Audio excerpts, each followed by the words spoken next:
साथियों नमस्कार, कृषि बाजार भरतपुर से मैं हरपाल सिंह। साथियों चर्चा करेंगे सरसों और खाद्य तेल बाजार के बारे में, लेकिन उससे पहले आप सभी से वही अनुरोध कि जो भी साथी हमारे चैनल पर नए हैं वो हमें लाइक, सब्सक्राइब और शेयर भी कर सकते हैं। साथियों सरसों के बाजार स्टेबल बने हुए हैं, यानी कि प्लांटों में कोई परिवर्तन नहीं है। गोयल कोटा के भाव 6,900 रुपये के, जबकि महेश एडिबल के भाव 7,625 रुपये के बने हुए हैं। मंडियों में मामूली सी नरमी के रुख देखे जा रहे हैं। भरतपुर मंडी जो कल 6724 रुपये थी, आज घट करके 6685 रुपये के दाम बोले जा रहे हैं। उसी प्रकार से गंगापुर सिटी मंडी के भाव भी 6,750 रुपये के बोले गए।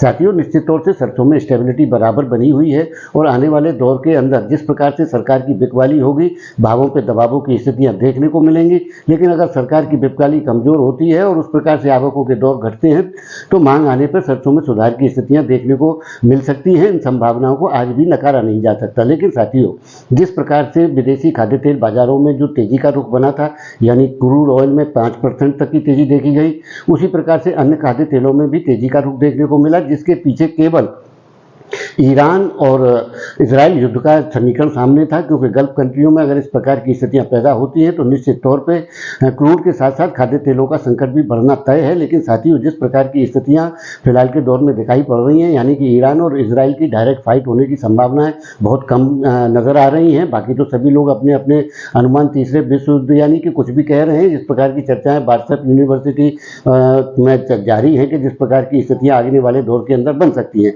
लेकिन साथियों फिलहाल के दौर में दोनों जगह कॉन्फ्लिक्ट होने की संभावनाएं कम नजर आती हैं।